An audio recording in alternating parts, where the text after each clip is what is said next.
chamber fell silent as Ambassador Jakara entered the United Nations Assembly Hall. His 4 eyes scanned the room with barely concealed contempt. The tall, blue-skinned alien wore robes that shimmered with embedded technology, marking him as a representative of the Galactic Concordat.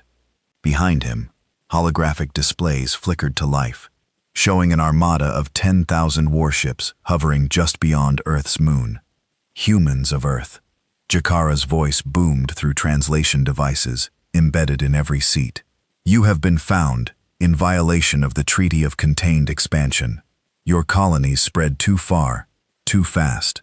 Your military developments violate protocols established for civilized species. The Concorded Council has deliberated. You will surrender immediately. Marcus Chen sat in the front row, his face carefully neutral.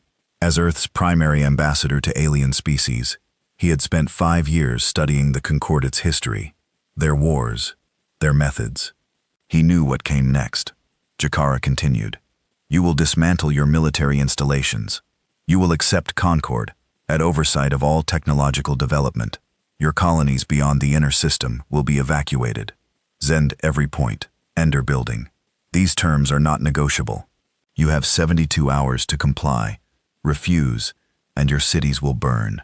The delegates erupted in angry shouts. Some called for defiance. Others begged for negotiation.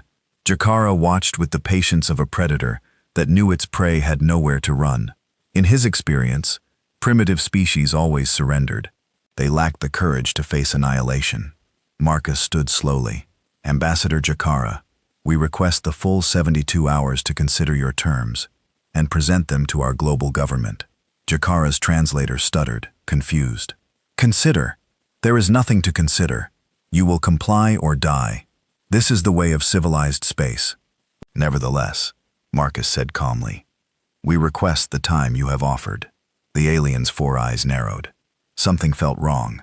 Humans should be panicking, begging, offering immediate surrender. Instead, this one stood with quiet confidence. Still, the Concordat fleet was overwhelming. Very well, Jakara said. Finally, 3 of your planetary rotations. Then we return for your answer. As the alien delegation departed, Marcus remained standing until the chamber doors sealed. Then he activated his secure comm device. Admiral Vulov, this is Chen. The clock is running. 40,000 kilometers above Earth inside a hollowed-out asteroid that had been towed into high orbit decades ago. Admiral Elena Vulov watched the Concordat fleet through tactical displays. Her silver hair was pulled back tight, her dark eyes calculating distances and firing solutions. 72 hours, she said to her command staff. They gave us exactly what we needed. Her second-in-command, Captain James Morrison, looked uncertain. Our defensive platforms are well hidden, but we only have 1,200 vessels ready for combat. The math doesn't favor us. Elena smiled, a cold expression that never reached her eyes. Captain, you're thinking like they think. The Concordat has fought the same way for 1,000 years. Overwhelming force, psychological dominance, species that surrender before the first shot is fired. They've forgotten how to fight an enemy that bites back. She pulled up a star chart. 50 years ago, when the Concordat made first contact, what did we tell them about ourselves? Oh no, that we were peaceful explorers, Morrison answered. That we wanted friendship and trade. And we did want those things, Elena said. But we also learned from history. Every species the Concordat encountered either submitted or was destroyed. So while our diplomats smiled and signed treaties, our engineers worked in secret. We studied their ships, their weapons, their tactics. We learned their weaknesses. She tapped a control, and the holographic display changed. The moon rotated slowly, then its surface split apart in the simulation. Thousands of warships emerged from beneath the regolith. Morrison's eyes widened. Luna base. But that would mean we've been hollowing out the moon for 47 years, Elena confirmed. While the Concordat thought we were mining for resources, we were building the largest hidden shipyard in human history. Right now, 6,000 ships are waiting in Luna's underground hangars. Another 4,000 are scattered through the asteroid belt, powered down and hidden. When Jakara returns in 72 hours, he's going to learn that humans don't kneel. She turned to her communications officer. Send the activation code. Protocol Black Midnight is now in effect. I want all ships at battle stations in 60 hours. We need time for crews to board and final system checks. Yes, Admiral. As the officer sent the encrypted signal across the solar system, Elena walked to the observation window. Earth hung below, blue and beautiful. She had been born in Moscow, lived through the first alien contact, watched humanity transform from scattered nations into a united species. But unity came with a price. The military buildup had been kept secret from most civilians. Underground factories on Mars, automated construction facilities in the Kuiper Belt, conscription hidden as colonial worker programs. They had built an armada in the shadows, knowing this day would come. Captain Morrison, she said quietly, do you know why I chose Black Midnight as the protocol name? No, Admiral. Because midnight is when the prey discovers the predator was hunting it all along. 72 hours later, Ambassador Jakara returned to Earth orbit aboard his flagship, the Eternal Judgment. Behind his vessel, the Conquerat fleet spread across space in a formation designed for maximum intimidation. 10,000 ships, their weapons powered and ready. Jakara had received reports that no human military vessels had moved into defensive positions. No frantic evacuation of cities had begun. The humans were either paralyzed with fear or foolishly confident in last-minute diplomacy. Open communications with their planetary government, he ordered. Marcus Chen's face appeared on the main screen. He stood in the UN chamber, and Jakara could see other human leaders behind him. All of them looked calm. Too calm. Ambassador Jakura, Marcus said formally. Earth's united government has considered your ultimatum. Our answer is no.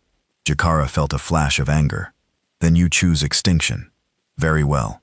Your stubbornness will serve as an example to other species who might consider defiance. He turned to his weapons officer. Target their largest population centers. Prepare to... Before you fire, Marcus interrupted. There's something you should see. The human gestured, and suddenly, every concorded ship received an override transmission. Their main screens lit up with a view of Earth's moon. Jakara watched in confusion as the lunar surface began to crack.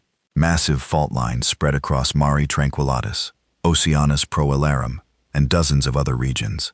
Then, impossibly sections of the moon's surface lifted away. What is this? Jakura whispered. This, Marcus said, is what we've been building while you thought we were primitive and harmless. The moon opened like a flower, its surface splitting into massive petals of stone and regolith. From beneath emerged ships, not hundreds, thousands. They poured from underground hangars, their hulls black as space itself, marked only with white identification numbers, and the blue and white flag of United Earth. Jakara's tactical officer stammered, Sir, I'm counting. 3,000, 4,000. They're still launching.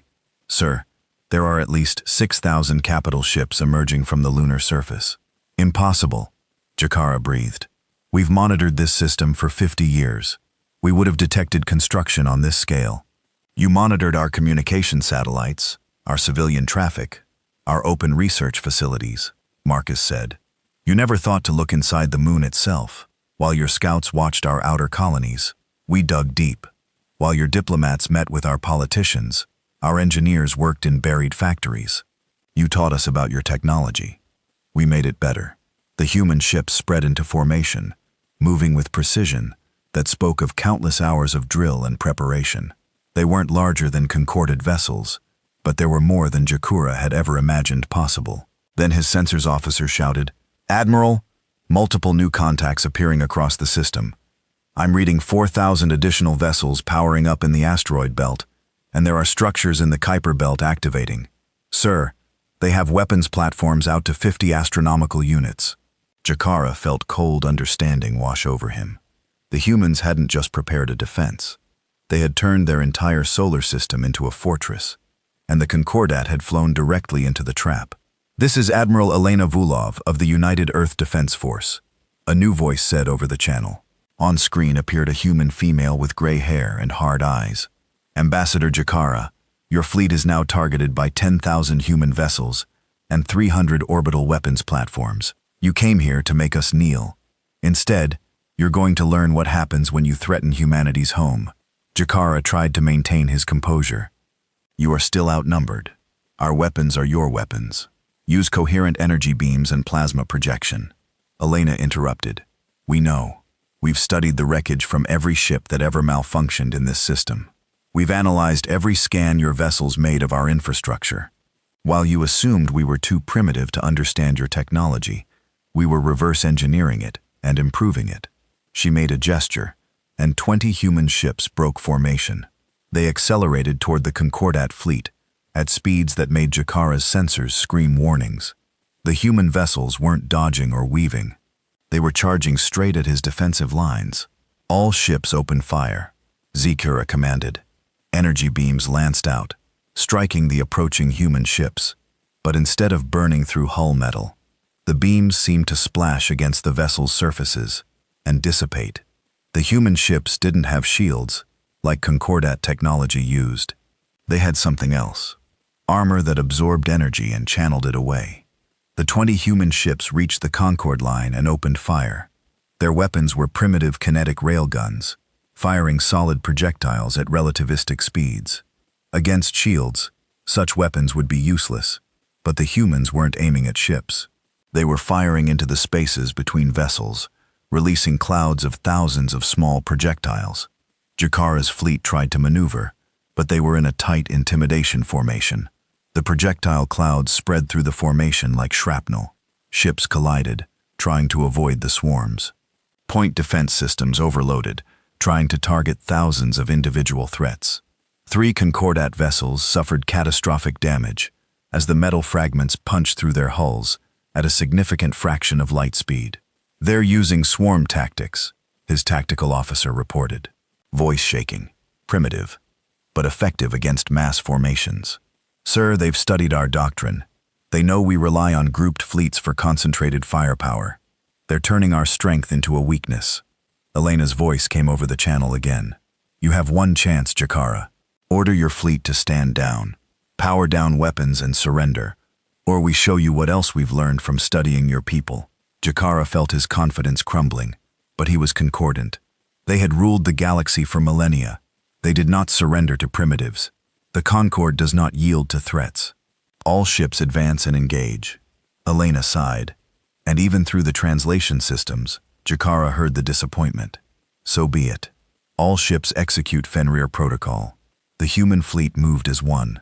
Ships that had been holding positions suddenly scattered in 1,000 different vectors. They didn't move in organized squadrons like civilized fleets. They moved like a pack of predators surrounding prey.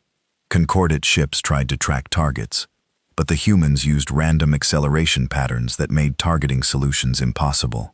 Then the humans revealed their second surprise. Spread throughout the battle space, previously invisible objects suddenly activated. Jakara's sensors identified them as mines, but they weren't static explosives. They were small nuclear devices pumping lasers. As Concordat ships passed near the mines, invisible laser beams lanced out, striking vessels from unexpected angles. Shields designed to stop frontal attacks were penetrated from the sides and rear. More Concordat ships took damage. Jakara watched in horror as his orderly fleet dissolved into chaos. The humans weren't fighting fair. They weren't following the accepted rules of space warfare. They were using every dirty trick, every unconventional tactic that civilized species had abandoned centuries ago. Fall back, he ordered. Reform at distance, and his flagship shuddered. Something had attached to the hull. Then more impacts. His tactical display showed dozens of small objects magnetically clamping onto the Eternal Judgment surface. What are those? He demanded. Unknown, sir. They appear to be some kind of boarding pods, but they're too small for the lights flickered. Jakra's command screen went dark, then rebooted with human text scrolling across it. What's happening? What's happening, sir?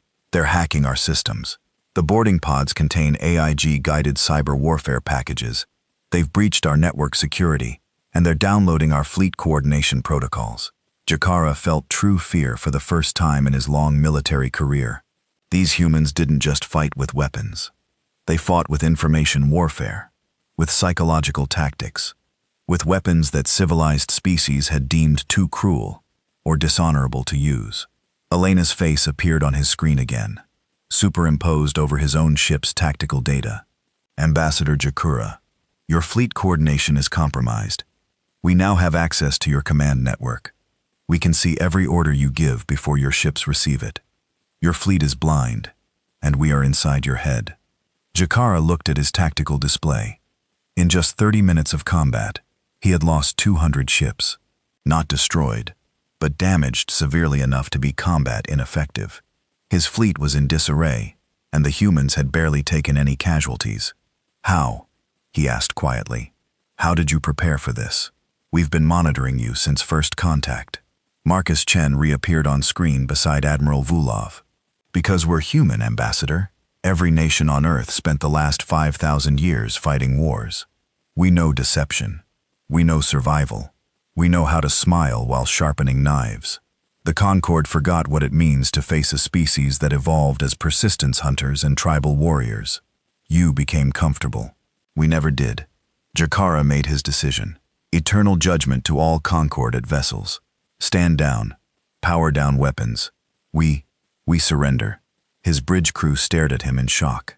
In 10,000 years of Concordat history, their fleets had never surrendered. They had always been the ones receiving capitulation. But as Jakara looked at the tactical display, at the human ships circling his battered fleet like sharks around wounded prey, he understood a terrible truth. The Concordat had never fought anyone who wanted to fight back. They had enforced peace through overwhelming force, crushing any species that showed military capability before they could become a threat. The humans had hidden their capability, let the Concord think they were weak, and then when the trap was sprung, the humans had shown they weren't just warriors. They were apex predators who had been waiting patiently for the right moment to strike. Elena's voice was cold and professional. "Concorded vessels will form a single file line and proceed to designated holding coordinates in Earth's L4 Lange point. Any ship that deviates from course will be destroyed. Admiral Jakara, you and your senior staff will be transferred to United Earth custody. You are prisoners of war." As Concordat Marines boarded his flagship and began escorting his crew to detention cells, Jakara had one final thought. The Concordat Council needed to know what had happened here. But more importantly, they needed to understand what it meant. Humanity hadn't just defended themselves. They had been planning this for decades. The military buildup, the hidden fleets, the unconventional tactics, all of it suggested that humans had been preparing for war since the moment of first contact. And if this was just Earth's defensive fleet, what else were they building in the darkness of space? As human soldiers escorted him from his bridge, Jakara realized the Concordat had made a terrible mistake. They hadn't encountered a primitive species ready to be absorbed into galactic civilization. They had woken up something that had been waiting in the dark, patient and hungry. For 50 years, they had found humanity, and humanity had been ready. The Concorded Council Chamber existed in a space station orbiting the capital world of Zenthar Prime, 400 light-years from Earth. The council consisted of representatives from the 70 most powerful species in the Concorded, though in truth, only 12 species held real power. The rest were client states, vassals who voted as they were told. High Counselor Vormoth of the Zenthiran Empire stood before the assembled delegates, his scaled face grim. Behind him, holographic recordings played on repeat. Human ships emerging from Luna, the Battle of Earth orbit, and most damning of all, Admiral Jakara's surrender. "This is unprecedented," Vormoth said, his voice heavy. "In 10,000 years, no Concordat fleet has surrendered to a primitive species. The humans defeated a force 10 times their size, using tactics we deemed too barbaric for civilized warfare. Counselor Telena of the Asuran Collective, a species that looked like floating jellyfish, pulsed with bioluminescent concern. What do we know about their current military capacity? Not enough, Vormoth admitted. Our intelligence completely failed to detect their military buildup. The lunar shipyards, the hidden fleet, all of it was constructed right under our observation. We believe they may have additional forces we have not yet discovered. Then we send the Grand Fleet. Counselor Drathon of the Krillian Dominion said. The insectoid species was one of the Concord's primary military powers. 2 million ships. We overwhelm them with numbers they cannot possibly match. At what cost? Telena asked. If we mobilize the Grand Fleet, we strip defenses from 1,000 worlds, and if the humans have more surprises waiting, They are one system. Draython's mandibles clicked in anger. One primitive world that got lucky. We will crush them and use their ashes as a lesson to any other species that considers defiance. Vormath nodded slowly. Very well. The Council votes now. All in favor of mobilizing the Grand Fleet for the extermination of humanity. Every council member voted yes. Even Telena, despite her reservations, the decision was made. Humanity would be erased from existence. 3 months after the Battle of Earth, Captain Sarah Okafor stood on the bridge of the Ueid Defiant, a heavy cruiser on patrol near the Proxima Centauri colonies. She was reviewing reports from the Intelligence Division when the tactical officer interrupted. "Captain, we're receiving a tight beam transmission from Earth Command. Priority Alpha." Sarah's pulse quickened. Priority Alpha meant fleet-wide mobilization. "Put it through." "Pingar, put it through." Admiral Volkov appeared on screen, and Sarah saw the exhaustion in her commander's eyes. Elena had been working non-stop since the battle, coordinating Earth's defenses and processing intelligence from captured Concordat ships. "Captain Okafor, we've decrypted communication logs from Jakara's flagship. The Concordat Council has authorized deployment of their Grand Fleet. 2 million vessels are being assembled and will arrive in Sol System within 6 months. Sarah felt her stomach drop. "Admiral, we have 10,000 ships. Even with our tactical advantages, we're not going to fight them in Sol System," Elena interrupted. "We're going to hit them before they arrive. New orders are being transmitted now. The Defiant is assigned to Strike Force Valkyrie. You'll be attacking Concordat military infrastructure across a 50 light-year sphere, supply depots, shipyards, communication relays. We're going to teach them what total war means." "Admiral, that's a massive escalation. We'll be attacking Concordat core worlds." "They declared war on us first," Elena said coldly. "They came to our home planning genocide. Now they get to learn what happens when you fight humans. We don't play defense. We take the fight to the enemy. Every battle we win on their territory is one we don't have to fight on ours." Sarah nodded slowly. "Understood, Admiral.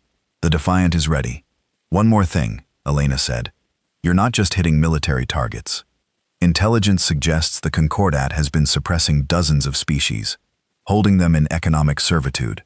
Your secondary mission is to make contact with these oppressed species. Offer them freedom. Turn the Concord's subjects against them. You want us to start a revolution? I want you to burn their empire from the inside while we burn it from the outside. Vulov out." The screen went dark. Sarah turned to her crew. "Navigation. Plot a course for the Aldebaran sector. Communications. Send a message to all ships in Strike Force Valkyrie. We're going hunting." The Concordat military complex at Aldebar, and the 7th was a massive orbital station home to 30,000 support staff and a fleet maintenance facility capable of servicing 500 ships simultaneously. It had stood for 3 centuries without ever facing attack. The Concordat's military doctrine was entirely offensive. They had never needed to defend their infrastructure. That changed when Sarah Okafor arrived with 50 human ships. The attack began at 0400 local station time. The human fleet dropped out of faster-than-light travel at the edge of the system, far beyond normal detection range. They spent 6 hours analyzing the station's defenses, identifying patrol patterns and weapon placements. Then Strike Force Valkyrie split into 3 groups and accelerated to attack speed. Station Commander Grilltalk first became aware of the attack when alarms started screaming. His tactical display showed human ships appearing across the system, moving at velocities that should have burned out their engines. They weren't following standard approach vectors. They were coming from multiple angles simultaneously. All defensive platforms. Open fire. Scramble the garrison fleet. Grendered. The station's automated defenses activated. Energy weapons, tracking the incoming human vessels. But the humans had learned from the Battle of Earth. Their ships didn't try to dodge. They used their energy-absorbing armor to shrug off hits that would have crippled Concordat vessels. The garrison fleet, 200 ships, launched from their docking bays and moved to intercept. They formed a defensive wall between the station and the attacking humans. It was textbook Concordat tactics. Present a unified front. Concentrate firepower. Overwhelm the enemy. Sarah watched from the Defiance Bridge as the Concordat ships formed up. They're doing exactly what we expected. Helm executes serpent maneuver. The human fleet suddenly split. Individual ships breaking formation and accelerating on random vectors. Some dove below the plane of battle. Others climbed above it. A dozen ships charged straight at the Concordat line, drawing fire, while the rest circled around the flanks. Gurch tried to maintain formation, but human ships were faster and more maneuverable than his vessels. Within minutes, the neat defensive line had been pulled apart. Concordat captains found themselves fighting individual duels with human ships that refused to follow proper engagement protocols. One Concordat destroyer fired a full plasma volley at the Defiant. Sarah's tactical officer reported, "Direct hit, Captain Hull. Temperature increasing, but armor holding. Damage minimal. Return fire." Sarah ordered railgun batteries full salvo. Full salvo. Reverie 1. Full salvo. Full salvo. Full salvo. The Defiant shuddered as its kinetic weapons launched thousands of tungsten projectiles. The Concordat destroyer's shields flared, stopping most of the rounds, but the sheer volume of fire overwhelmed the defensive systems. Dozens of projectiles punched through, tearing into the destroyer's hull. Atmosphere vented from multiple breaches. Target neutralized, the tactical officer reported. Sarah watched the damaged destroyer drift, life pods launching from its hull. "Do not target the pods. Let them escape. I want survivors to report what happened here." The battle lasted 40 minutes. The human fleet systematically destroyed every Concorded ship that didn't retreat. Then they turned their attention to the station itself. "Broadcast on all frequencies," Sarah ordered. "This is Captain Sarah Okafor of the United Earth Defense Force to Aldebaran Station. You have 5 minutes to evacuate all personnel to escape craft. After that, we're destroying the facility. This is your only warning." Grostar stared at the message in disbelief. "They're giving us time to evacuate." "It appears so, Commander," his communications officer said. "Why? This makes no tactical sense." But Gra had no time to puzzle it out. He ordered immediate evacuation.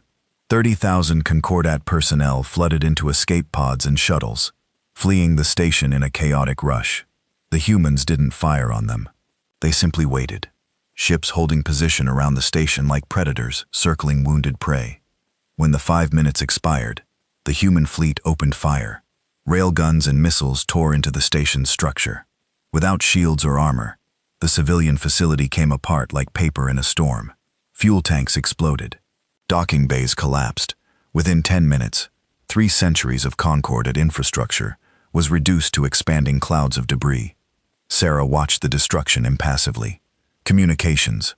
Broadcast this message on all Concordat emergency channels.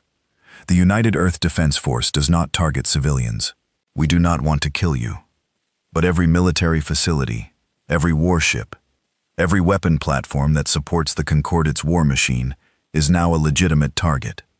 Tell your leaders to stand down. Tell them humanity offers one chance at peace. Continued aggression will be met with total warfare. As the message transmitted, Sarah's intelligence officer spoke up. "Captain, we're receiving a response. Not from the Concorde, but from an encrypted channel. Someone on the planet below wants to talk." Sarah frowned. "Can you trace the source?" "It's coming from the industrial district. According to our intelligence, that's where the population lives. They're a client species. Forced laborers who run the factories put them through." A new figure appeared on screen.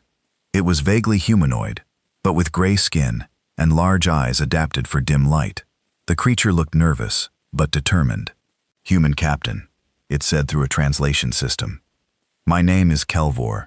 I speak for the Thish people. We have watched your attack. You spare civilians. You fight the Concordat, not innocent workers. Is this true?" Sarah chose her words carefully. "The Thish are oppressed by the Concorde. For 300 years, they force us to work in their factories. They take our resources, our freedom. They say this is the price of civilization. But we are not civilized. We are slaves. What do you want from us, Kelvor? We want what you have. Freedom, independence, the right to determine our own future. If you fight the Concordat, we will help you. There are 12 Thish colony worlds, millions of workers who build Concorded ships and weapons. If we strike, If we sabotage production, it will hurt them more than any battle. Sarah felt a surge of hope. This was exactly what Admiral Vulov had wanted. Kelvor, the United Earth Defense Force, offers you an alliance. We will support your freedom. In return, you provide intelligence on concorded operations. We fight their military. You fight their economy. Together, we bring down an empire built on oppression. We accept, Kelvor said immediately. But human captain, you must understand there are hundreds of species like us. The Concorded controls through fear and force. If you can prove they can be beaten, others will rise. The empire will collapse from within. After the transmission ended, Sarah sat back in her chair, processing what had just happened. Strike Force Valkyrie had been sent to destroy military targets. Instead, they had just sparked a revolution. Communications. Send a priority report to Earth Command. We've made first contact with a resistance movement. Recommend immediate expansion of diplomatic and intelligence operations to support Concordat client species uprisings. Her executive officer, Lieutenant Chen, no relation to Ambassador Marcus Chen, looked worried. Captain, we're opening a second front. This could spiral into something much bigger than a war between Earth and the Concordat. Good, Sarah said grimly. The Concordat wanted to make an example of us. Instead, we're going to show the galaxy what happens when you build an empire on oppression. Every species they've enslaved is a weakness. Every world they control through fear is a potential rebellion. We're not just fighting a war. We're lighting a fire that will burn their entire civilization to ash. Over the next 3 months, Strike Force Valkyrie hit 17 Concord at military installations. They destroyed supply depots, shipyards, and communication relays. But more importantly, they made contact with 9 different client species. Each one joined the growing resistance movement. The Concordat Council watched in horror as their empire began to fracture. Worlds that had been peaceful for centuries erupted in rebellion. Factory workers sabotaged production. Cargo ships carrying supplies mysteriously suffered navigation errors and delivered their cargoes to the wrong systems. Intelligence networks that had operated for millennia suddenly went dark as native agents betrayed their concordant masters. High Counselor Vormath stood before the council, trying to maintain order, as delegates shouted over each other. "Order!" he bellowed. "Order! Yes, the humans are proving more troublesome than expected. Yes, some of our client species have been corrupted by their propaganda. But this changes nothing. The Grand Fleet is assembled. 2 million ships are ready to launch. We will crush Earth, and then systematically pacify every rebellious world. The Concordat has survived for 10,000 years. We will survive this, but privately." Vormath read intelligence reports that terrified him. Human ships were operating across 50 light-years of space. They struck without warning and vanished before reinforcements could arrive. More worrying, they were winning every engagement. Concordat forces had superior numbers, but inferior tactics. The humans fought like nothing the Council had ever encountered. They used ambushes, guerrilla warfare, and psychological operations that turned every battle into a nightmare. And now, with client species rising in rebellion, the Concordat had to divert ships to occupation duty, weakening the Grand Fleet before it even launched. Worst of all, the intelligence reports included interrogations of Admiral Jakara.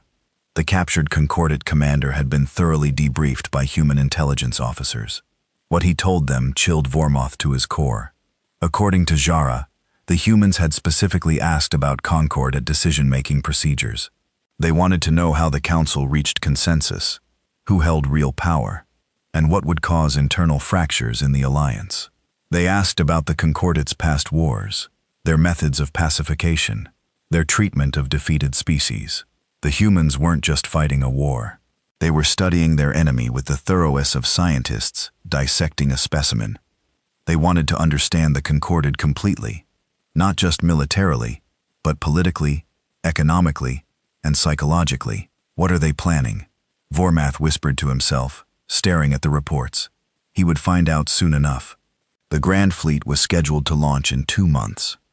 2 million ships would descend on Sol System and erase humanity from existence. It was overkill, on a scale never before attempted. But the Council was taking no chances. Humanity would burn, and with them, any species foolish enough to support their rebellion. But as Vormath approved the final launch orders, he couldn't shake a feeling of unease. The humans had been ready for the initial attack fleet. They had turned their home system into a fortress, while pretending to be weak and unprepared. If they had been planning for 50 years, what else had they built in the darkness of their solar system? What other surprises were waiting for the Concordat when they arrived at Earth? And why, despite commanding 2 million ships, did Vormoth feel like he was sending his forces into a trap? The Oort cloud, the outer edge of the Sol system, was a realm of frozen darkness, where comets drifted in slow orbits. It was here, 50 billion kilometers from Earth's sun, that humanity had built its greatest secret. Admiral Elena Vulov stood in the command center of Ragnarok Station, a massive installation carved into a dwarf planet that officially didn't exist. Around her, holographic displays showed the positions of 2 million concorded ships converging on the inner solar system. "They're coming," her intelligence chief, Colonel Park, said unnecessarily. "The Grand Fleet will arrive at Saturn's orbit in 3 days." Elena nodded, her face calm. She had been expecting this, planning for it. "What's the status of the Hellgate project?" "All systems are operational," Park reported. 30 stellar igniters are positioned and ready. The quantum entanglement network is stable across all 10,000 ships. We're as ready as we're going to be. "See? We see." "Then it's time," Elena said. "Send the recall order. All strike forces are to return to Sol system immediately. We're going to make our stand at the Hellgate Nebula." The Hellgate Nebula was a stellar nursery, a vast cloud of gas and dust where new stars were being born. It was also the perfect place for an ambush. The concorded Grand Fleet would have to pass through it to reach Earth. Dense clouds would interfere with sensors, magnetic fields would disrupt communications, and the raw materials for star formation were everywhere. Raw materials that could be weaponized. Captain Sarah Okafor received the recall order while her ship was patrolling near a Concord at Colony World. She had been running raids for 3 months, hitting supply lines and coordinating with resistance movements. Now it was time to return home. As the Defiant accelerated toward Earth, Sarah gathered her senior officers in the briefing room. "Admiral Vulov is planning something big.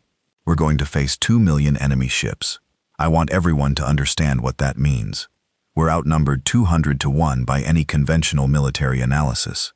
We should be annihilated." Her tactical officer, Lieutenant Ramos, spoke up. "No," Sarah agreed. "We're going to use every advantage we have. Our ships are faster and tougher. Our crews are better trained. And we have weapons the Concordat can't imagine. But more than that, we have something they lost millennia ago. We remember what it means to fight for survival." She activated a holographic display showing the Hellgate Nebula. "This is where we make our stand. The Concordat thinks they're overwhelming us with numbers. Instead, they're flying into the most dangerous battlefield humanity has ever created." The Concordat Grand Fleet emerged from faster-than-light travel at the edge of the Hellgate Nebula. High Counselor Vormath observed from his command ship, the Eternal Victory, a vessel 5 kilometers long and bristling with enough weapons to crack a planet. Around him, 2 million ships formed up in a formation so vast it took hours for the fleet to fully organize. Every major Concordat species had contributed forces. The Xanthortherians, the Krillians, the Asurans, and 70 other species. This wasn't just a military operation. It was a statement. The full might of galactic civilization united to crush one upstart species. "What's the status of the human fleet?" Vormath asked his intelligence officer. "We're detecting approximately 10,000 human vessels positioned within the nebula, sir. They're using the gas clouds for cover, but we have their general location. They're outnumbered and cornered." Vormath allowed himself a moment of satisfaction. "Then we finish this. All ships advance into the nebula, weapons free. Destroy every human vessel you encounter. No mercy, no surrender. Today, humanity's defiance ends." The Grand Fleet began its advance, a wave of ships spreading across thousands of cubic kilometers of space. They entered the nebula, and immediately, their sensors began showing interference. The gas clouds were denser than expected, charged with electromagnetic radiation that scrambled long-range detection. "Maintain formation," Vormoth ordered. "Activate close-range scanners. The humans can't hide forever." What Vormoth didn't know was that the humans weren't hiding. They were preparing. Elena watched from Ragnarok Station as the concorded fleet entered the nebula. They took the bait. Tactical Activate Phase 1. Let's show them what happens when you fight humans on a battlefield we designed. Throughout the nebula, objects that had been drifting in the gas clouds suddenly came to life. They were called stellar igniters, devices that humanity had spent 5 years developing. Each igniter was essentially a specialized nuclear weapon designed to trigger fusion reactions in hydrogen-rich environments. The Hellgate Nebula was the perfect target. It was filled with dense clouds of hydrogen, the raw fuel of stars. All it needed was a spark. The igniters activated simultaneously. 30 points of nuclear fire burst into existence across the nebula. The nuclear explosions triggered chain reactions in the hydrogen clouds. What had been cold gas suddenly became searingly hot plasma. Temperatures soared to millions of degrees. The nebula began to burn. Vormoth stared in horror as his tactical display lit up with alerts. "What's happening, sir?" "The nebula is undergoing spontaneous fusion reactions. Multiple regions are reaching stellar temperatures." "That's impossible. Nebula don't just ignite," his science officer interrupted, voice shaking. "Sir, it's not natural. The humans are weaponizing the nebula itself. They're creating artificial stars throughout the fleet formation." Thousands of Concordat ships found themselves suddenly surrounded by expanding spheres of plasma. Ships without sufficient heat shielding were incinerated instantly. Others scrambled to retreat, colliding with each other in the chaos. The neat formation dissolved into pandemonium as captains tried desperately to escape the burning gas clouds. Then the human fleet struck. 10,000 ships emerged from their hiding positions. Attacking from multiple vectors simultaneously, they moved through the burning nebula with confidence. Their sensors adapted to operate in the extreme conditions. They had practiced in these environments for months. Sarah Okafor brought the Defiance screaming out of a gas cloud, weapons blazing. Her target was a concorded battle group trying to reform defensive positions. All batteries fire at will. Target their command ships. Sow confusion. The human fleet didn't try to hold territory or maintain formation. They attacked like wolves, harrying a much larger prey animal, striking at weak points, and then vanishing back into the nebula. Concorded ships tried to return fire, but hit empty space more often than targets. "This is madness," Vormoth shouted, as his fleet took horrific casualties. "They're destroying star systems to win a battle." "What kind of species does this?" "A desperate one," his tactical officer replied, "or one that values victory over everything else." But Vormoth realized it was worse than that. The humans weren't desperate. They were confident. They had lured 2 million ships into a death trap and sprung it with perfect timing. This wasn't the action of a species fighting for survival. This was the action of apex predators who had chosen their killing ground carefully. "All ships, retreat from the nebula," Vormoth ordered. "Reform outside the..." His communications officer interrupted. "Sir, we're receiving a transmission. It's broadcasting on all frequencies from the humans. Put it through." Admiral Elena Volov appeared on every screen in every Concordat ship. Behind her, the stars burned. "High Counselor Vormoth, this is Admiral Volov of United Earth Defense Force. You came here with 2 million ships to exterminate my species. I want you to understand what you're facing. Humanity doesn't surrender. We don't kneel.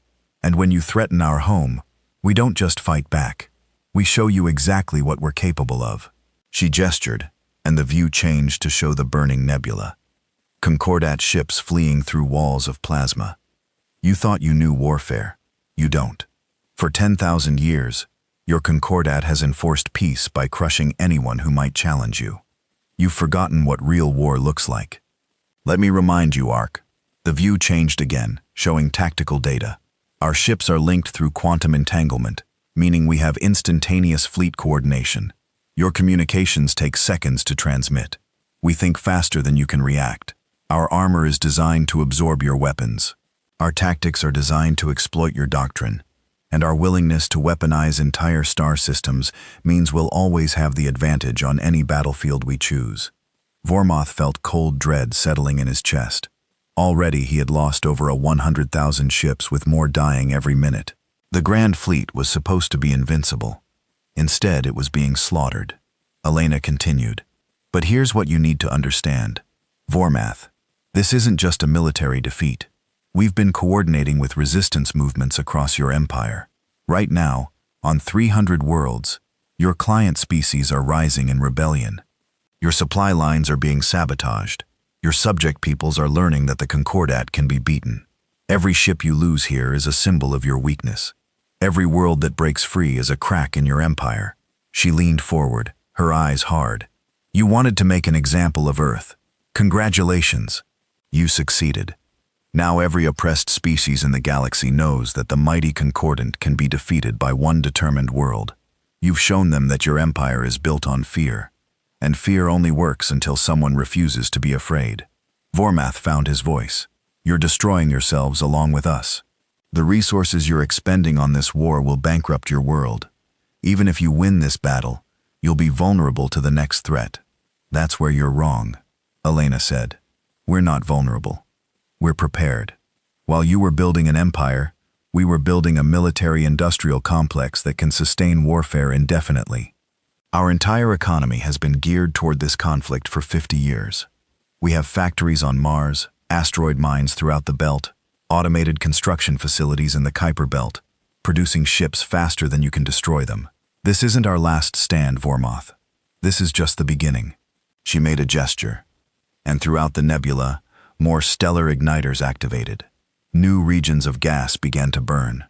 Concordat ships that thought they had escaped found themselves facing walls of nuclear fire. You have one chance to survive this battle, Elena said. Order your fleet to stand down and surrender. We'll accept your capitulation and begin negotiations for a permanent peace. Or you can continue fighting and watch your grand fleet burn. Choose now. Vormath looked at his tactical display. He had lost 300,000 ships.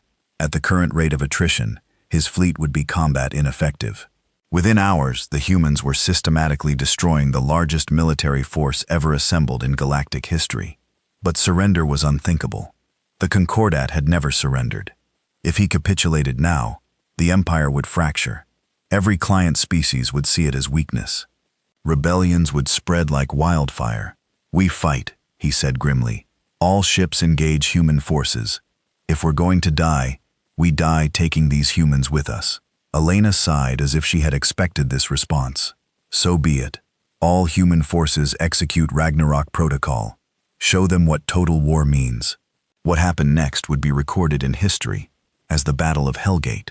Though historians would debate whether it was a battle or a massacre, the human fleet revealed weapons that the Concordat had never encountered. Swarms of autonomous drones that couldn't be jammed or hacked. Relativistic kinetic weapons that traveled at significant fractions of light speed. Cyber warfare packages that infected Concordat ship systems through their own communication networks. But the most terrifying weapons were the humans themselves. They fought with a ferocity and creativity that shocked Concordat forces. Ships that should have retreated when damaged, instead rammed into enemy vessels. Captains who should have surrendered when outnumbered instead fought to the last crew member. The humans didn't fight like they were trying to survive. They fought like they were trying to send a message. Sarah Okafor found herself in command of a small battle group when the Defiant took critical damage. All ships form up on my position. We're going to punch through their center line. Her executive officer looked at her in disbelief.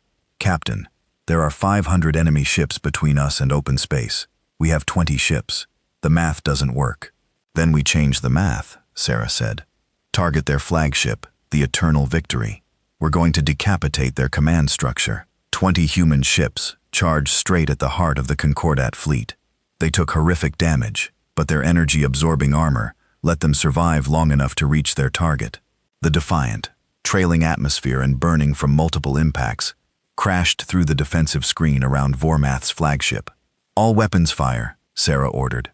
The Defiant unleashed everything it had.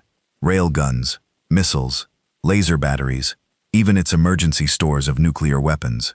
The Eternal Victory's shields flared and died. Its armor cracked. Systems failed across the massive vessel. On the bridge, Vormath was thrown from his command chair as the ship shuddered. Sir, we've lost main power. Hull breaches on multiple decks were dead in space. Vormath pulled himself up, looking at the tactical display. The Defiant was dying, but it had accomplished its mission. The Concordat Fleet command ship was crippled, and without central coordination, the 2 million ships were just a mob of individual vessels. "This is High Counselor Vormoth to all Concorded forces," he said quietly. "Stand down. Ceasefire." Across the battlefield, Concorded ships powered down their weapons. The Grand Fleet, bloodied and broken, submitted to human authority. In the span of 6 hours, 2 million ships had been defeated by 10,000. Elena Vulov watched from Ragnarok Station as the Concorded fleet surrendered. She felt no triumph, only exhaustion. Casualties. Casualties. "We lost 4,200 ships," Colonel Park reported. "Another 2,000 are damaged. Total casualties. Approximately 300,000 personnel killed or wounded." Elena closed her eyes. 300,000 humans had died to defend their species, but they had won. Against impossible odds, humanity had won. "Send medical ships to assist Concordat survivors," she ordered, "and prepare detention facilities. We're going to have a lot of prisoners." As the battle ended, Earth received a transmission from across the galaxy. It was from Kelvor. The Thieves resistance leader Sarah had contacted months ago. "Admiral Volov, this is Kelvor. We have news. The Concordat's defeat at Hellgate has triggered uprisings across 300 worlds. The Empire is collapsing. Client species are declaring independence. The Concorded Council has lost control. Whatever you did at Hellgate, it didn't just win you a battle. It started a revolution that's spreading across the galaxy." Elena sat down heavily, processing the information. They had set out to defend Earth. Instead, they had shattered an empire that had stood for 10 millennia. The galaxy would never be the same. But as she looked at the casualty reports at the names of ships and crew members who would never return home, she wondered at what cost. Humanity had proven it could burn stars and break empires. The question was, what would they become in the aftermath? 6 months after the Battle of Hellgate, the galaxy was unrecognizable. The Concordat Council, once the supreme authority over 800 species, now controlled fewer than 100 worlds. Rebellions had swept through their empire like wildfire. Species that had been oppressed for centuries took their chance at freedom, and many succeeded. But freedom created chaos. Without the Concord's iron-fisted order, old conflicts reignited. Species that had been forced into peace now fought each other. Trade networks collapsed. Pirates and warlords filled power vacuums. The galaxy was descending into disorder, and many blamed humanity for unleashing this chaos. Marcus Chen stood before the Assembly of Free Worlds, a gathering of 300 newly independent species on the neutral world of Haven. He looked tired. The past months had been spent in endless negotiations, trying to build something stable from the ruins of the Concordat. "Representatives," Marcus said, his voice carrying across the vast chamber. "We are here because the old order has fallen. The Concordant ruled through fear and suppression. They maintained peace by crushing anyone who might disturb it. That peace is gone. Now we must decide what comes next."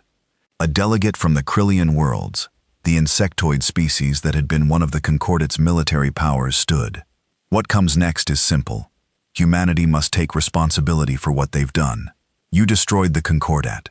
You must now enforce the peace they maintained." Indanara 1-1. Marcus shook his head. "Earth did not fight a war to become a new empire. We fought for our survival and the freedom of oppressed peoples. We will not replace one tyranny with another. Then the galaxy will burn," the Krillian delegate hissed. "Without central authority, there is only chaos.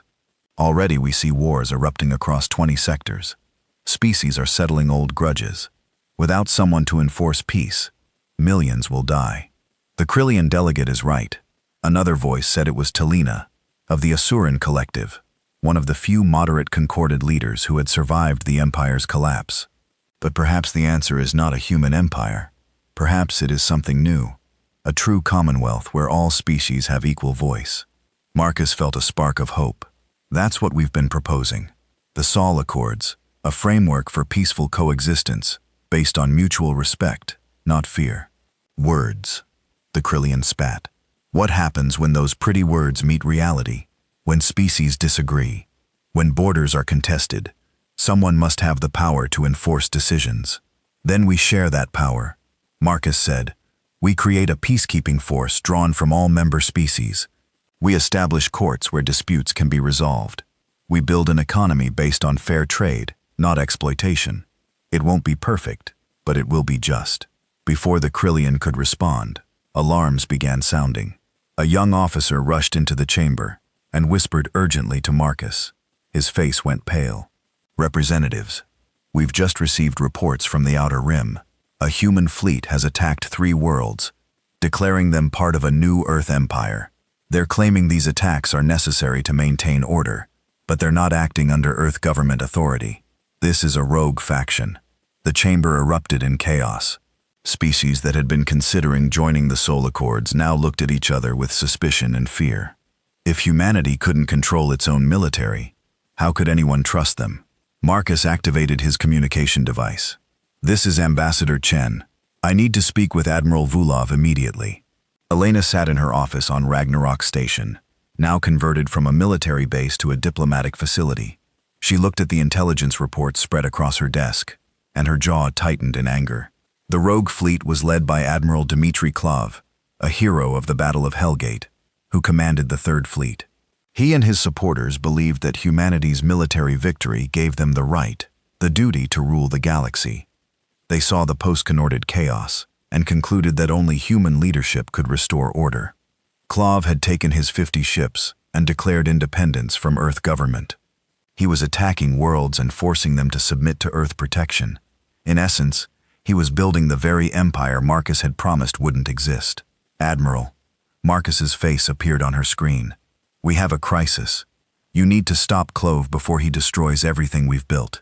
I'm already preparing a response fleet, Elena said grimly.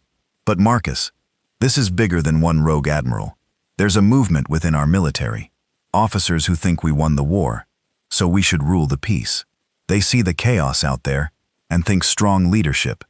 Our leadership is the answer. That's exactly what the Concordant thought. Marcus said they justified tyranny as necessary for peace. If we follow that path, we become what we fought against. I know, Elena said. That's why I'm going personally. I'm taking the fleet to intercept Klov, and I'm bringing every piece of evidence we have about the Concordate's atrocities. He needs to see what happens when you believe the ends justify the means. 3 days later, Elena's fleet emerged from faster-than-light travel near the planet Theos, one of the worlds Koff had conquered. His ships held orbit above the planet. Weapons trained on population centers. The message was clear: submit or be destroyed. Admiral Klov appeared on Elena's communication screen. He was a tall man with a scarred face and cold eyes. Admiral Vulov, I wondered when Earth would send someone to interfere. Interfere? Elena's voice was ice. Dmitry, you've committed acts of war against independent worlds. You've violated every principle we fought for. Stand down immediately. 1. I'm doing what's necessary, Klov said. Look at the galaxy. Elena, without the Concordant, it's chaos. Species are slaughtering each other. Trade has collapsed. Millions are dying. Someone needs to restore order.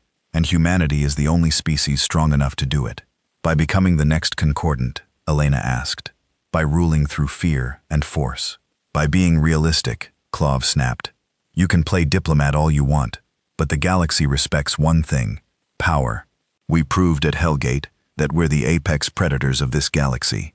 Now, we use that power to create the peace everyone claims to want. Elena brought up a holographic display. I want to show you something. This is from the Concordat archives we captured. Do you know how the Concordat started? Klov looked impatient. They unified their region through military conquest. I know the history. Done, done, done, done, done, done, done, done, done. Do you know why? Elena asked.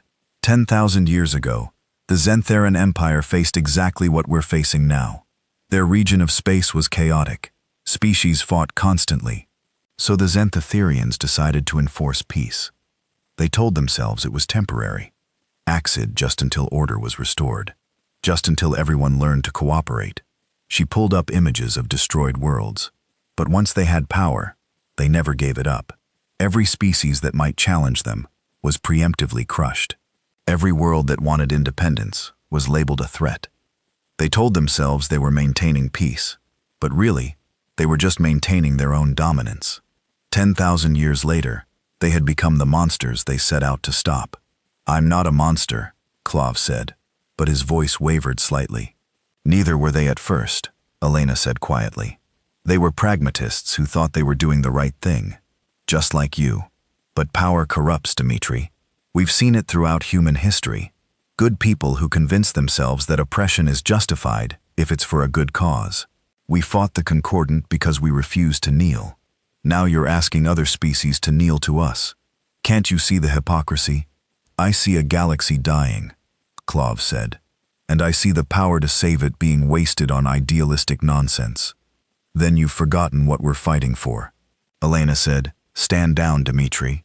That's an order from your commanding officer and from Earth government. Return to Sol System and face trial, or I'll be forced to stop you." Kaffa laughed bitterly. "You'll fight me your own people.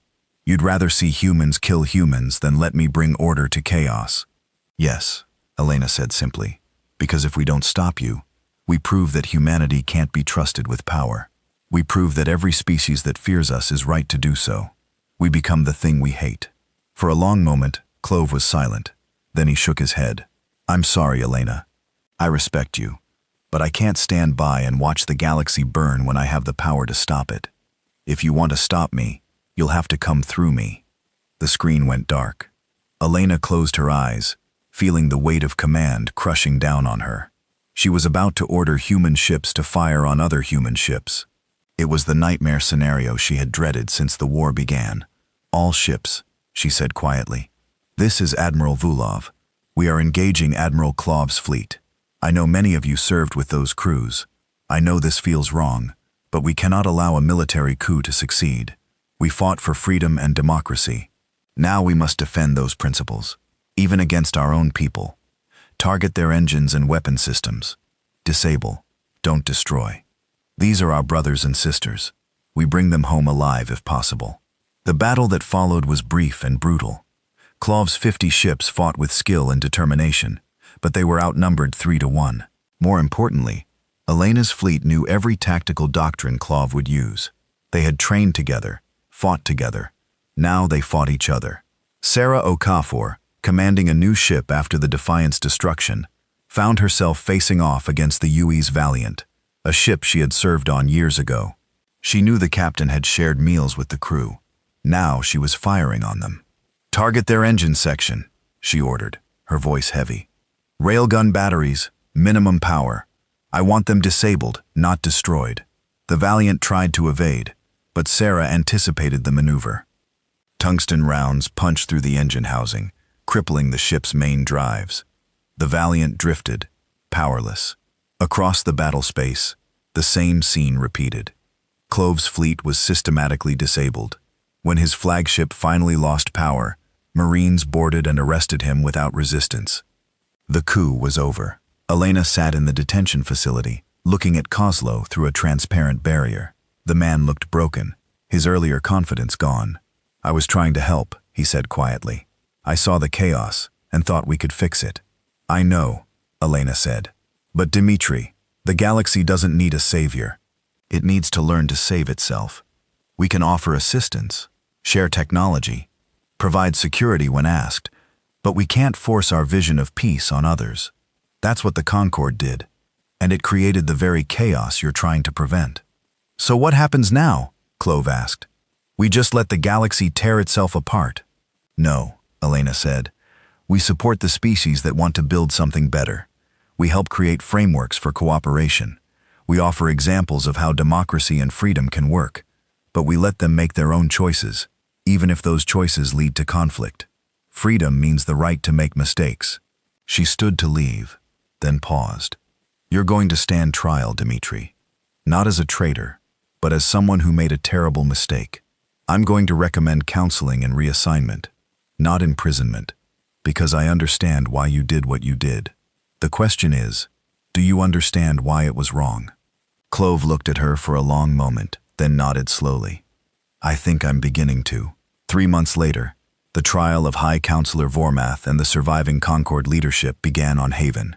It was broadcast across the galaxy, with representatives from hundreds of species attending. The charges were extensive: genocide, forced labor, suppression of sentient rights, and countless other crimes committed over millennia. Marcus Chen sat in the prosecutor's position, presenting evidence gathered from concorded archives. He showed the assembly documented cases of species that had been exterminated for showing too much military capability. He revealed the systematic exploitation of client species. He exposed the Concordat's plan to exterminate humanity. Decided years before the actual ultimatum was delivered, Vormoth sat in the defendant's chair, his scaled face impassive. When given a chance to speak, he stood slowly. "Everything we did," he said, "was to maintain peace. Yes, we were harsh. Yes, we suppressed species that might threaten stability. But for 10,000 years, we prevented the kind of galaxy-wide warfare that would have killed billions. Our methods were imperfect, but our goal was noble." "Noble?" a voice called from the gallery. It was Kelvor, the Thesh resistance leader. "You enslaved my people for 3 centuries and called it noble. You stole our resources, our freedom, our dignity. You call that peace. We call it order," Vormoth said. "And without it, look what happened. The moment we fell, wars erupted everywhere. Billions have died in the chaos since Hellgate. How many of those deaths are on humanity's conscience?" Marcus stood. "Those deaths are tragic, but they're not our fault. Species are choosing to fight each other. We can't stop that by conquering them. The only sustainable peace is one that's freely chosen." "Then you condemn the galaxy to endless war," Vormoth said, "because species will always find reasons to fight. The strong will dominate the weak. That is nature." "Maybe," Marcus admitted, "but intelligent species can choose to rise above nature. We can build systems of law and cooperation. It won't be perfect. There will still be conflicts. But there'll be conflicts between free peoples, not slaves and masters." The trial continued for weeks. In the end, Vormoth and the concorded leadership were found guilty. The sentence was exiled to a remote world, where they would live out their lives unable to influence galactic politics. It was merciful compared to their crimes. But Marcus argued that showing mercy was important. It proved that justice could exist without vengeance. As the trial concluded, the Assembly of Free Worlds took a historic vote. 300 species signed the Soul Accords, creating the Galactic Commonwealth. It was a loose federation, not an empire. Each species maintained sovereignty, but agreed to principles of cooperation, peaceful conflict resolution, and mutual defense. The Commonwealth wasn't perfect. Many species refused to join, preferring isolation. Some regions remained lawless. Wars still happened. But for the first time in recorded history, the galaxy had a framework for peace, based on consent, not conquest. Elena Vulov stood with Marcus Chen on Haven, watching the signing ceremony. "Do you think it will work?" she asked. "I don't know," Marcus admitted. "But it's better than the alternative. We've given them a chance. What they do with it is up to them." Elena nodded, but her expression was troubled. "We've proven we can burn stars and break empires. Every species in the galaxy knows it. Some see us as liberators. Others see us as the next threat. How do we prevent ourselves from becoming what we destroyed?" That, Marcus said quietly, is the question that will define the next century. We need to show the galaxy that power doesn't have to corrupt, that a strong species can choose restraint. It won't be easy. No, Elena agreed. It won't. 50 years after the fall of the Concordat, the galaxy had learned to live with its new reality. The Commonwealth had grown to 500 member species, though it remained more of a diplomatic organization than a government. Peace was maintained not through force, but through negotiation, trade agreements, and the mutual recognition that warfare hurt everyone. But the galaxy had not forgotten humanity's demonstration of power. The Battle of Hellgate was taught in history courses across 1,000 worlds. Some species remembered it as liberation. Others remembered it as a warning. Admiral Elena Vulov had long since retired. She lived in a small house overlooking Lake Geneva, where the United Earth government had its headquarters. Her hair was fully white now, her face lined with years of difficult decisions. But her eyes remained sharp, and she still advised the government on military matters. When asked, she sat on her porch watching the sunset. When a young officer arrived, he wore the uniform of the Remembrance Fleet, the peacekeeping force Earth maintained. It was much smaller than the wartime Armada, but still the most powerful military in known space. Admiral Volov, the officer said, saluting. I'm Lieutenant Commander Zhang. I was hoping I could ask you some questions for a history project. Elena smiled. I'm not an admiral anymore, young man. Just an old woman. But sit. Ask your questions. Zhang pulled out a recording device. I've been researching the war and its aftermath. There's one thing I don't understand. After Hellgate, Earth could have ruled the galaxy. We had the military power and the moral authority. Why did we choose to step back? Elena was quiet for a moment, gathering her thoughts. Because we remembered why we fought. Not for conquest, but for freedom. If we had seized power, we would have become the next Concordat, creating the same problems we thought we were solving. But wouldn't a human-led galaxy be more peaceful? Zhang asked. We could prevent wars, enforce fairness at the cost of everyone else's freedom. Elena interrupted gently. Lieutenant, I've seen what happens when species believe they know what's best for everyone. The Concordat thought they were maintaining necessary order. In reality, they were maintaining their own power and calling it peace. We refused to follow that path. Some say it was a mistake, Zhang said. There are still wars. The Commonwealth hasn't solved all problems. Of course not, Elena said. Freedom is messy. Democracy is complicated. But they are the only systems that respect the right of species to determine their own destiny. Yes, there are wars, but they're smaller than what we would have seen in a Concorded-style empire. And importantly, they're between free peoples who chose their path, not slaves obeying masters. She looked at the young officer seriously. The question you should be asking isn't why we stepped back. It's whether we can maintain that restraint. Every generation of humans will face the temptation to use our power to shape the galaxy. You'll be tested. Your children will be tested. And the answer must always be the same. We help when asked. We defend the innocent. But we don't impose our will on others. Zhang thought about this. What about the Remembrance Fleet? Isn't that imposing our will? We patrol Commonwealth space, intervene in conflicts with permission. Elena emphasized. The Remembrance Fleet operates under Commonwealth authority, not human authority. When we intervene, it's because member species requested assistance, and we're not the only species contributing to peacekeeping. Humans make up only 40% of the Remembrance Fleet. Now, the rest comes from allied species who share our values. A chime interrupted them. Elena checked her communication device and frowned. I apologize, Lieutenant, but I need to take this. It's from Earth Command. She activated the device, and President Okafor appeared on screen. Yes, that Okafor.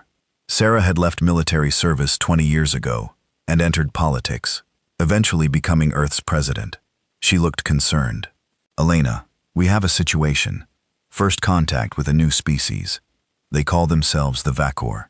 They're aggressive, expansionist, and they just attacked 3 Commonwealth worlds in the Danube sector. Initial reports suggest their technology is comparable to pre-war Concord at level. They're demanding that local species submit to their empire. Elena felt old memories stirring. How is the Commonwealth responding? The attacked worlds requested help. The Commonwealth Council has authorized Remembrance Fleet intervention. How we handle it will define humanity's role in the galaxy for the next century. We need your advice. My advice? Elena smiled grimly. Don't make it about us. The Commonwealth should respond as a community, not as a human-led operation. Make sure other species are taking leadership roles. Show the Vor. They're not facing humans. They're facing a united coalition. Sarah nodded. I was hoping you'd say that. But Elena, if the Vor won't back down diplomatically, we'll need to demonstrate military capability. And humans are still the strongest military power in the Commonwealth. Then demonstrate carefully, Elena said. Use the minimum force necessary. Make it clear that victory doesn't interest us. Peace does. And for God's sake, don't weaponize any stars this time. Sarah laughed, despite the tension. Noted. Elena, one more thing. There's a faction in Earth government arguing that this proves we need to expand our military. They say the galaxy is still dangerous, and we need to be ready to defend Commonwealth members. There will always be people arguing for bigger militaries, Elena said. The question is, Are we expanding to defend or to dominate? Keep the military strong enough to protect our allies, but small enough that we're not tempted to use it for conquest. It's a difficult balance. After the call ended, Lieutenant Zhang looked at Elena with new understanding. The war never really ended for you, did it? The shooting stopped, Elena said, but the struggle continues. Every day, humanity must choose what kind of species we want to be, protector or conqueror, partner or ruler. It's exhausting, but it's necessary. 3 months later, Marcus Chen, now serving as Commonwealth Secretary General, stood before the VOR delegation on a neutral station. The VOR were reptilian, their scales covered in bioluminescent patterns that shifted with their emotions. Currently those patterns showed aggressive red. The VOR commander war leader Shrek radiated contempt. You are the species that destroyed the Concordant. I expected warriors. Instead, I find diplomats hiding behind words. Marcus smiled politely. War leader, humanity has learned that violence is easy. Peace is the difficult path. We're offering you membership in the Commonwealth, trade, cultural exchange, mutual defense. All we ask is that you respect the sovereignty of other species. Respect. Shrek's scales flashed brighter red. The strong do not respect the weak. They conquer them. The Concordat understood this, which is why they ruled for 10,000 years. You destroyed them and created chaos. Now the Vacor will restore order. The Concord fell precisely because they built their empire on conquest. Marcus said without the consent of their subjects, they had no stability. When humanity showed they could be beaten, the entire empire collapsed. Is that what you want for the Vacor? An empire built on sand. The Vor are stronger than the Concordat, Shrek said. We will not fall. That's what they said too, a new voice said. Ambassador Kelvor entered the chamber. Now old and gray, but still influential war leader. My people spent 3 centuries as concorded slaves. When they fell, we gained freedom. Now you want to enslave us again. We refuse. Then you will be conquered, Shretter said simply. Not easily, Kelvor replied. This commonwealth you sneer at, it represents 500 species, billions of individuals who remember what tyranny feels like and refuse to return to it. You've attacked 3 worlds, but if you continue this war, you'll face the combined might of the Commonwealth. Is that really what you want? Shortor's scales shifted to a cautious yellow. The Commonwealth would fight for 3 small worlds. That's what community means, Marcus said. An attack on one is an attack on all. The Commonwealth doesn't have an empire's strength, but it has something more powerful. Unity based on shared values. Values, Schrachter laughed. Values don't win wars. Weapons do. And we know you humans have the most powerful weapons in the galaxy. Values had Marcus corrected. We disarmed significantly after the war. We keep enough military capacity to defend ourselves and assist allies, but we're not trying to dominate anyone. Then you're fools, Shrek said. You won the right to rule the galaxy and threw it away. We won the right to live free, Marcus said. And we're offering you the same right. Join us, trade with us, learn from us, or fight us and learn why 500 species chose cooperation over conquest. For a long moment, Shrek stared at Marcus. Then his scales shifted to a thoughtful blue. You really believe this will work? That species can coexist without domination? It's working so far, Marcus said. Imperfectly with setbacks and conflicts. But yes, it's working. The question is, do you want to be part of building something new, or do you want to repeat history's mistakes? The negotiation continued for weeks. In the end, the Vacor agreed to a ceasefire and observer status in the Commonwealth. They didn't fully join, but they stopped their attacks and began tentative trade relationships. It wasn't a perfect resolution, but it proved that even aggressive species could be integrated into the peaceful order. But the VOR situation revealed a problem. The Commonwealth needed a stronger collective defense, not a human military, but a truly multi-species force, capable of responding to threats.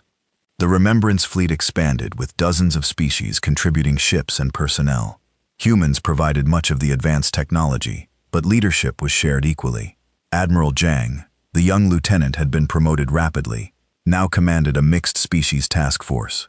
His crew included humans, Thesh, Asurans, even a few reformed Concordat species. They patrolled Commonwealth space, responding to distress calls and mediating conflicts.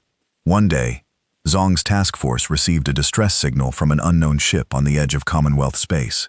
When they arrived, they found a vessel from a species no one had encountered before. The aliens were humanoid, but with crystalline skin that refracted light in beautiful patterns. "This is Admiral Zhang of the Commonwealth Remembrance Fleet," he broadcast. "We received your distress call. Do you require assistance?" The alien ship responded cautiously. "We are the Crystalline. Our ship was damaged, fleeing from raiders. We fear you are more raiders coming to finish us." "We're not raiders," Zhang said. "We're peacekeepers. We'll repair your ship and escort you to safe space. No payment required." The crystalline captain appeared on screen, looking suspicious. "Why would you help us? You don't know us. We have nothing to offer you." "Because that's what the Commonwealth does," Zhang said. "We help because it's right, not because we expect something in return. Though, if you're interested, we'd be happy to open diplomatic relations once your ship is repaired." As his engineering teams began helping the crystalline vessel, Zhang thought about his conversation with Elena Volkov 50 years ago. This was why humanity had stepped back from ruling the galaxy, so they could be this helpers, partners, friends, not conquerors or saviors, but one species among many, working toward a common goal. The crystalline eventually joined the Commonwealth. They brought with them knowledge of advanced materials science that revolutionized ship construction across multiple species. It was a small example of how cooperation created benefits that conquest never could. On Earth, Elena Vulov celebrated her 100th birthday. Leaders from across the Commonwealth came to honor her, not as a conqueror, but as someone who had shown that power could be wielded with wisdom.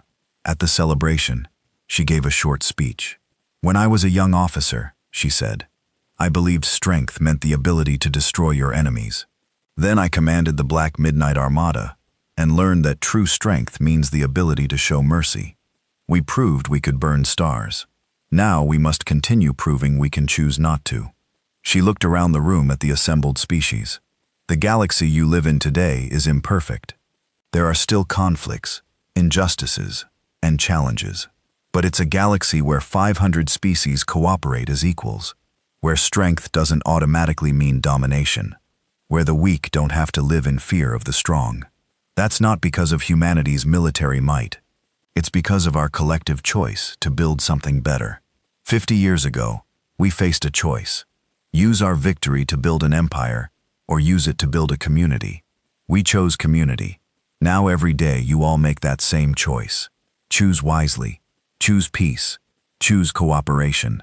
And when you must use force, use it only to defend, never to conquer." She sat down to thunderous applause. Marcus Chen, sitting beside her, leaned over and whispered, "Do you think they'll remember? In another 100 years, when we're all gone, will they remember why we made these choices?" "Some will," Elena said. "Others will question them. There will always be those who think might makes right, who believe humanity should rule because we can. But as long as enough people remember why we chose restraint over conquest, we'll be okay." "And if they forget?" Marcus asked. Elena smiled sadly. "Then they'll learn the hard way, like the Concordat did. But I have faith, not in our perfection, but in our ability to learn from mistakes. We're not the first species to face these temptations, and we won't be the last. What matters is that we keep choosing the harder right over the easier wrong." The celebration continued late into the night. Representatives from hundreds of worlds mingled, sharing stories and making plans for future cooperation. In one corner, a young Fesh engineer talked excitedly with a human scientist about a joint research project. In another, a crystalline diplomat laughed at a joke told by a reformed Concordat officer. It was messy. It was imperfect. Species still had conflicts and disagreements, but they worked through them together as partners, not as masters and slaves. Outside, beyond Earth's atmosphere, the Remembrance Fleet maintained its vigilant watch, not as conquerors, but as guardians, not to dominate, but to protect. The black midnight armada that had once burned stars now served a higher purpose, proving that the most powerful weapon in the galaxy was the choice to use power wisely. 50 years after humanity had shown the galaxy it could make stars burn, they were still working to prove they could choose not to. And that perhaps was the greatest victory of all. In a small ship departing from Earth, a group of cadets from the Commonwealth Naval Academy looked back at the blue planet. They came from a dozen different species, all training together to serve in the Remembrance Fleet. One of them, a young human woman, asked her instructor a question. "Sir, I've studied the war, the Battle of Hellgate, all of it. I understand why we fought, but I don't understand why we stopped. With that much power, we could have made the galaxy perfect." The instructor, a veteran officer who had served at Hellgate, smiled. Perfect for whom? Perfect by whose definition? The Concord thought they were creating a perfect galaxy. Instead, they created a prison. "We learned that lesson at great cost, so we just let the galaxy be imperfect," the cadet asked. "We help it become better," the instructor said, "but we don't force our vision on others. We offer examples, provide assistance when asked, and defend the innocent, but we let others make their own mistakes and learn their own lessons, because that's what freedom means. Not perfection, but the right to choose your own path." The cadet looked thoughtful. "That sounds harder than just conquering everyone." "It is," the instructor agreed. "Much harder, but it's the only way to create lasting peace. Not through fear, but through cooperation. Not through force, but through choice. That's the legacy of Hellgate. We proved we could burn stars. Now we prove every day that we don't have to."